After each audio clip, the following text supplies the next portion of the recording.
यकीनन बहुत सी ऐसी चीज़ें होंगी जिन्हें आप सीखना चाहते हैं या सीखने की कोशिश कर रहे हैं, और बहुत टाइम देने के बाद भी आप इन्हें सही से सीख नहीं पाए।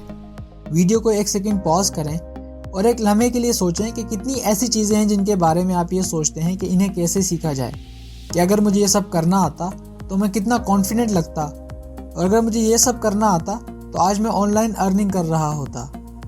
ये बात तो हम सब जानते हैं कि अगर हम लाइफ में ग्रो करते रहना चाहते हैं तो हमें खुद को अपग्रेड करते रहना चाहिए, और ख़ुद को अपग्रेड रखने के लिए ज़रूरी है कि हमें वो सब ज़रूरी स्किल्स आती हों जो आज के दौर के हर इंसान को ज़रूर आनी चाहिए जो सक्सेसफुल होना चाहता है।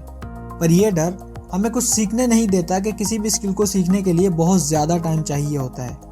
पर यह सच नहीं है।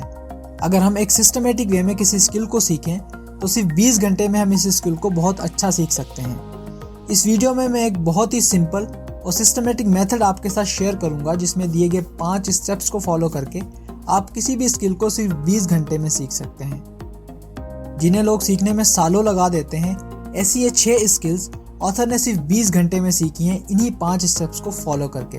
सच में they are amazing. Step number 1, define your target performance level.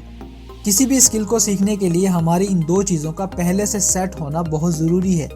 आप वो स्किल क्यों सीखना चाहते हैं और आप उस स्किल को कितना सीखना चाहते हैं। यह समझ लें कि आप इंग्लिश सीखना चाहते हैं, पर क्यों और कितनी सीखना चाहते हैं। हो सकता है आप इंग्लिश इसलिए सीखना चाहते हो क्योंकि ये आपकी जॉब के लिए ज़रूरी है, या इसलिए सीखना चाहते हो कि आप इंग्लिश बुक्स को समझ सकें, या फिर आप इंग्लिश में एसेज या आर्टिकल्स वगैरह लिखना चाहते हो। मकसद चाहे कोई भी हो किसी भी स्किल को सीखने का, पर जहन में इन 2 बातों का पहले से क्लियर होना बहुत ज़रूरी है कि जो भी स्किल आप सीखना चाहते हैं वो क्यों और कितनी सीखना चाहते हैं। इससे होता यह है कि ऐसा करने से हमारा माइंड कंफ्यूज नहीं रहता और हम आसानी से एक्शन ले पाते हैं। यानी अगर आप क्लियर हैं कि इंग्लिश आपको इंटरव्यू के लिए ही सीखनी है, तो अब आप इंग्लिश के वही रूल्स और वोकैबुलरी सीखेंगे जो इंटरव्यू के लिए ज़रूरी होते हैं, क्योंकि इंग्लिश में सीखने के लिए तो बहुत कुछ है। और अगर आप पहले से ही अपना टारगेट परफॉर्मेंस लेवल सेट नहीं करेंगे तो कंफ्यूज रहेंगे और एक्शन नहीं ले पाएंगे। Step number 2, learn enough to self correct. यह स्टेप लर्निंग का वो हिस्सा है जहां हम अक्सर फंस जाते हैं।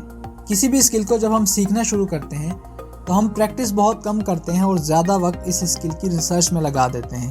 यही वजह है कि हम इस स्किल को सीख नहीं पाते। यूनिवर्सिटी ऑफ फ्लोरिडा के एक प्रोफेसर ने एक्सपेरिमेंट किया जिसमें इन्होंने अपनी फिल्म फोटोग्राफी के स्टूडेंट्स को 2 ग्रुप्स में डिवाइड किया, जिनमें से एक ग्रुप का नाम क्वांटिटी ग्रुप रखा। यानी ये ग्रुप जितनी ज़्यादा फ़ोटोज़ बनाएगा इस हिसाब से इन्हें ग्रेड्स दिए जाएंगे, और एक ग्रुप का नाम क्वालिटी ग्रुप रखा। यानी इस ग्रुप को सिर्फ एक ही फ़ोटो बनानी होगी और इन्हें इस फ़ोटो की क्वालिटी के हिसाब से ग्रेड्स दिए जाएंगे।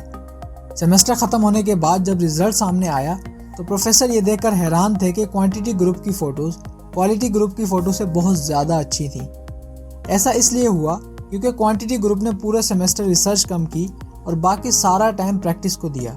मुख्तलिफ जगहों पर मुख्तलिफ लाइट्स के साथ बहुत सी फ़ोटोज़ लेने से इनके काम में परफेक्शन आ गई थी, और दूसरी तरफ क्वालिटी ग्रुप का सारा वक्त रिसर्च करने में गुजर गया। वो सब फ़ोटो को परफेक्ट करने के तरीके सीखते रहे। इस एक्सपेरिमेंट से ये साबित होता है कि किसी भी स्किल को सीखने के लिए रिसर्च सिर्फ इतनी करें कि जब आप प्रैक्टिस करें तो आप अपनी गलतियों और कमियों को पहचान सकें और इन्हें बाद में ठीक कर सकें। ऑथर सजेस्ट करते हैं कि रिसर्च के रिसोर्सेज 2 या 3 से ज़्यादा ना हो। रिसोर्सेज आप कोई भी चूज़ कर सकते हैं, बुक्स, ट्यूटोरियल्स, इंटरनेट, कुछ भी, जो भी आपकी स्किल के लिए ज़्यादा सूटेबल हो। Step number 3, deconstruct the skill.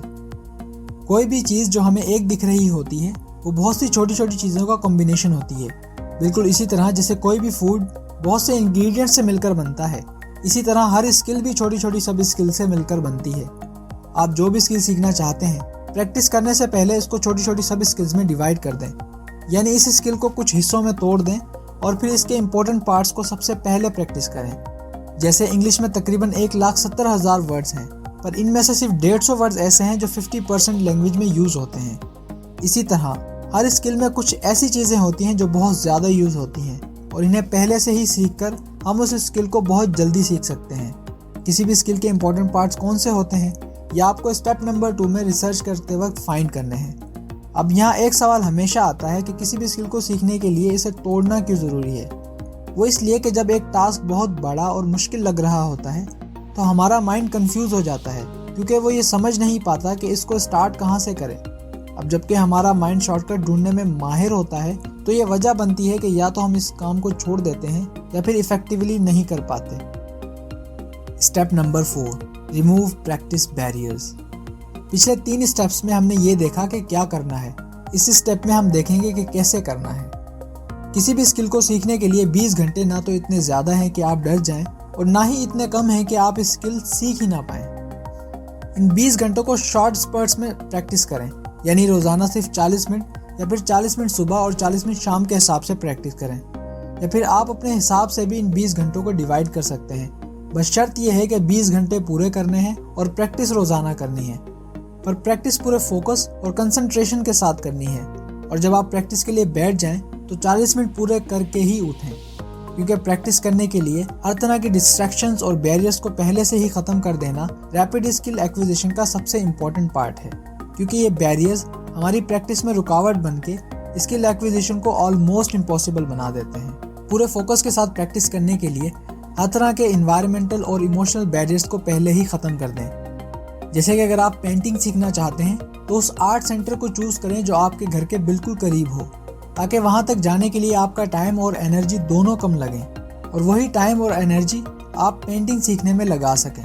और अगर आप पेंटिंग घर पर या ऑनलाइन सीख रहे हैं तो फ़ोन में सिर्फ वही एप्लीकेशन ओपन रखें जिनसे आप पेंटिंग सीख रहे हैं, बाकी सब एप्लीकेशंस म्यूट कर दें। और जो भी इम्पोर्टेंट टूल्स स्किल की प्रैक्टिस के लिए रिक्वायर्ड हैं, जैसे कि कलर बॉक्स, पेंसिल, ब्रश और कैनवस वगैरह, इन्हें ऐसी जगह सेट कर लें कि प्रैक्टिस करने के लिए सब आपको डेली ढूंढना ना पड़े, ना ही सेट करना पड़े।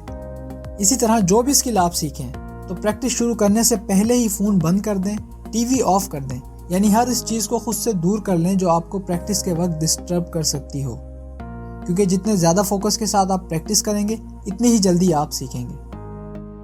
अब ये लास्ट स्टेप है जिसमें हमने खुद से कुछ कमिटमेंट्स करनी है। Step number 5, pre commit 20 hours. ये इस प्रोसेस का लास्ट स्टेप है जो आपको सबसे पहले डिसाइड करना है। खुद से ये वादा कर लें कि कुछ भी हो जाए 20 घंटे आप हर हाल में देंगे। और दूसरी कमिटमेंट ये कि प्रैक्टिस रोज़ाना करनी है, ऐसा नहीं कि 2 दिन प्रैक्टिस की और फिर 2 दिन छुट्टी। बज़ाहिर तो ये कमिटमेंट्स बहुत आसान लग रही हैं, पर बहुत से लोग ये करने में नाकाम रहते हैं। और इन कमिटमेंट्स के कुछ साइकोलॉजिकल बेनिफिट्स हैं जो आपकी इनिशियल फ्रस्ट्रेशन को ख़त्म करते हैं, क्योंकि किसी भी स्किल को सीखने से पहले हम बहुत ज़्यादा डरे हुए होते हैं और सब कुछ इम्पॉसिबल लग रहा होता है।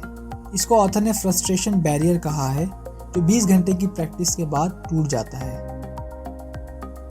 ये थे वो 5 स्टेप्स जिन्हें फॉलो करके आप दुनिया की कोई भी स्किल सिर्फ 20 घंटे में सीख सकते हैं। ये स्टेप्स मैंने आपको जॉश कॉफमैन की बुक द फर्स्ट 20 आवर्स से बताए हैं। इन स्टेप्स की सबसे ख़ास बात यह है कि 100% प्रैक्टिकल हैं। इन स्टेप्स को फॉलो करके ऑथर ने जो 6 स्किल्स सीखी, इनमें से उकुलेले को इस वीडियो में परफॉर्म भी करके दिखाया है। लिंक डिस्क्रिप्शन में है, इस वीडियो को ज़रूर देखें। ये वीडियो आपको इंस्पायर करेगी कि सिर्फ 20 घंटे में किसी भी स्किल को इतना अच्छा सीखा जा सकता है। इसके अलावा इस बुक में रैपिड स्किल एक्विजिशन के ये 10 प्रिंसिपल्स भी बताए गए हैं, जो आपकी हर चीज़ में हेल्प करते हैं, स्किल चूज़ करने से लेकर इसे सीखने तक। अगर आप चाहते हैं कि इन 10 प्रिंसिपल्स पर भी मैं वीडियो बनाऊं, तो कमेंट करके ज़रूर बताएं। इस वीडियो में हमने देखा कि जो भी स्किल हम सीखना चाहें, पहले ये देख लें कि वो स्किल क्यों सीखना चाहते हैं और किस लेवल तक सीखना चाहते हैं। दूसरे स्टेप में हमने ये देखा कि स्किल सीखने के लिए रिसर्च से ज़्यादा प्रैक्टिस ज़रूरी होती है, फिर हमने इसे प्रूव भी किया। तीसरे स्टेप में हमने देखा कि किसी भी स्किल को सीखने के लिए इसे सब स्किल्स में डिवाइड करके प्रैक्टिस करना क्यों ज़रूरी है। और चौथे स्टेप में हमने ये सीखा कि 20 घंटों को डिवाइड किस तरह करना है और स्किल सीखने के लिए बैरियर्स को पहले से ही रिमूव करना कितना ज़रूरी है। और लास्ट स्टेप में हम खुद से ये कमिटमेंट करते हैं कि अगर हम इस स्किल को सच में सीखना चाहते हैं तो 20 घंटे हम हर हाल में देंगे। वीडियो अच्छी लगी हो तो लाइक ज़रूर करें और किसी एक के साथ ज़रूर शेयर करें। अगर आप इसी तरह सीखते रहना चाहते हैं तो चैनल को भी ज़रूर सब्सक्राइब करें।